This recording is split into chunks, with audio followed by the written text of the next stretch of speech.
కుల పేరుతో రకరకాల ఉద్యమాలు పోరాటాలు చేసినటువంటి వాళ్ళు కూడా చూస్తాం. అంటే ఇవన్నీ కూడా మన కళ్ళ ముందు కనబడుతున్నాయి. అంటే అందరినీ ఐక్యం చేయడం గొప్పతనం. అట్లాగే ఒక సమస్యను వదిలిపెట్టలేదు. ప్రతి చాకరీకి వ్యతిరేకంగా, అంటరాంతరానికి వ్యతిరేకంగా, అత్యాచారాలకు వ్యతిరేకంగా, అప్పుడు జరిగినటువంటి మూఢనమ్మకాలకు వ్యతిరేకంగా ప్రతి అంశాన్ని కూడా ఒక్క అంశాన్ని వదిలిపెట్టి పోరాటం జరిగినటువంటిది లేదు. ప్రతి అంశాన్ని తీసుకున్న చరిత్ర ఉంది. అట్లాగే ప్రతి వ్యక్తిని గమనంలోకి తీసుకున్నది. ప్రతి సామాజిక తరగతి నుంచి కూడా నాయకత్వాన్ని తయారు చేసింది. వ్యక్తులుగా తీసుకుంటే కులాలుగా ఏదైతే మాట్లాడో ఆ కులం పేరుతో మాట్లాడే భావజాలం పనులు మాట్లాడిన ప్రతి కులం నుంచి కూడా లీడర్షిప్ను సృష్టించిన చరిత్ర ఏముందంటే అది కమ్యూనిస్ట్ పార్టీ. అత్యున్నతమైన నాయకులుగా చదువు రాని వాళ్ళు కూడా 5వ తరగతి జరిగినటువంటి ఎమ్మెల్యే స్థాయికి పోయి ఎమ్మెల్యేలు గెలిపించే చరిత్ర ఎవరికైనా ఉందంటే అది కమ్యూనిస్ట్ పార్టీ. ఏ బూర్జో పట్ల ఏమైనా సాధ్యమైందో, ఏ బూర్జో పట్ల ఎవరైనా పట్టించుకోమని, ఏ బూర్జో పట్టి వాడు ఏదో సాధారణ కుటుంబాలకు వెళ్ళిపోయినటువంటి వాళ్ళు ఒక లీడర్గా కనీసం టిక్కెట్ ఇవ్వడానికి ఆ పార్టీలో కూడా త్యాగం చేసేవాడు కూడా టిక్కెట్ ఇవ్వడానికి సిద్ధంగా లేదు. ఆ డబ్బు ఉంటే తప్ప. అంటే డబ్బు యొక్క ప్రాధాన్యత ఆయా పార్టీల్లో ఎట్లా పనిచేస్తుందో, డబ్బే ప్రధానమైనటువంటి కోణం కమ్యూనిస్టు మొదటి నుంచి చెప్తుంటే, ఆ పార్టీలన్నీ డబ్బుకి ఎందుకు ప్రాధాన్యత చెప్తుంటే, అవి డబ్బు చుట్టూ ఎట్లా తిరుగుతాయో చెప్తుంటే కళ్ళ ముందు కనబడుతుంది. కమ్యూనిస్టులు మాత్రమే డబ్బు ప్రాధాన్యత ఇవ్వరు, డబ్బును లెక్కలోకి తీసుకోరు, డబ్బు ఆధారంగా టిక్కెట్ ఇవ్వరు, డబ్బు ఆధారంగా పనిచేయరు అనేటువంటి కళ్ళ ముందు కనబడుతుంది. ఇవన్నీ సత్యాలు.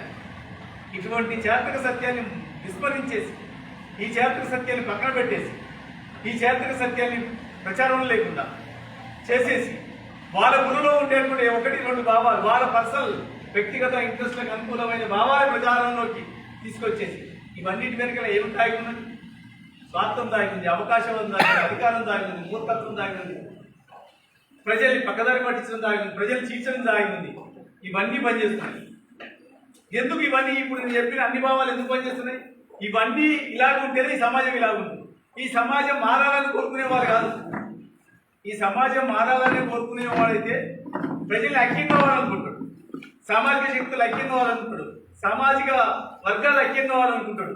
సామాజిక శక్తులు అన్ని రకాల మేధావుల్ని, అన్ని రకాల తరగతుల్ని, అన్ని ప్రాంతాల వాళ్ళని, అన్ని కులాల వాళ్ళని, అన్ని మతాల వాళ్ళని అందరినీ ఐక్యం చేసే వైపు నుంచి తీసుకెళ్లే కార్యక్రమాలు నిర్వహిస్తాడు. అటువంటి భావజాలాన్ని అభివృద్ధి పరుస్తాడు. ఇప్పుడు అటువంటి భావజాలాన్ని అభివృద్ధి పరుస్తున్నారు. అటువంటి భావజాలను విడగొడుతున్నారు. విడగొడితే ఎవరి ప్రయోజనం ఉంటుంది? పాలకవర్గం ప్రయోజనం. విడగొడితే ఎవరికి ఉపయోగం?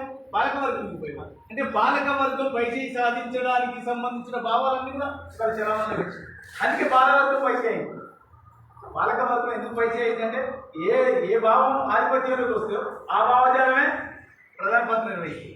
ఇవాళ ఏ భావజాలం ఆధిపత్యంలోకి వచ్చింది? మత భావజాలం ఆధిపత్యంలోకి వచ్చింది. వారి ఉద్దేశం ఏమిటి? ఏదో ఒక విభజన, అధికారం, ప్రయోజనం. ఇవి రెండే ప్రధానమైనవి. విభజన, అధికార ప్రయోజనం. ఇప్పుడు అధికార ప్రయోజనం కోసం విభజన రాజకీయాలు మరింత పెంచి పోషించే కార్యక్రమాలు నిర్వహిస్తున్నాం. ఇప్పటికీ నిన్న ఒక యూట్యూబ్ దానిలో సోషల్ మీడియాలో 2041 నాటి వరకు ఈ దేశంలో ముస్లింల యొక్క జనాభా ఇంత బ్రహ్మాండంగా పెరుగుతుందని వాడు ఒక లెక్కలేసి ప్రచారం పెడుతుంది. ఎంత దుర్మార్గం చూడండి. ఆల్రెడీ వాళ్ళని బయసి సాధిస్తున్నారంటే వాళ్ళకి మొత్తం ముస్లిం రాజ్యం వచ్చేస్తుందని చెప్పేసి. అంటే ఒక చిన్న అంటే మానసిక స్థితిని ఇప్పుడు నువ్వు చూడండి, షాపుల కాడికి ఎక్కడికి పోయినా కూడా మామూలు వ్యక్తులు కూడా మతం గురించి మాట్లాడే పరిస్థితి. ముస్లింలకు వ్యతిరేక భావజాలని అంటే ముస్లిం అనే దాని అర్థం కాదు ప్రధానంగా. దాని వెనకాల ఇద్దరిని వల్ల చేయడం, ఒక దిక్కు తీసుకెళ్ళాలి. దాని వెనకాల ఉన్న స్వార్థ ప్రయోజనం ఏముంది, అధికార ప్రయోజనం ఏముంది అంటే వీళ్ళందరూ గూట్లోకి తీసుకెళ్ళడం. వీళ్ళందరూ గూట్లు నిలబెడితే తప్ప వాడికి ప్రయత్నం ఉండదు. ఈ గూట్లు నిలబెట్టడానికి దాని ప్రచారం పెట్టాలి. ఇది ప్రయత్నం. కమ్యూనిస్టులు ఏం చెప్పాం? అందుకే ఇవన్నీ కూడా దుర్మార్గం. వీటి వెనకాల ఉన్నటువంటి భావజాలాలు ఏ రకంగా పనిచేస్తున్నాయి, ఇవి ఎందుకు నష్టం చేస్తాయి, రేపు ఈ చివరికి ఎక్కడ దారిస్తుంది కళ్ళ ముందు కనబడుతున్నాయి. ఇవాళ ఈ రోజు మాట్లాడే ప్రతి వాక్యాన్ని గుర్తుపెట్టుకోండి.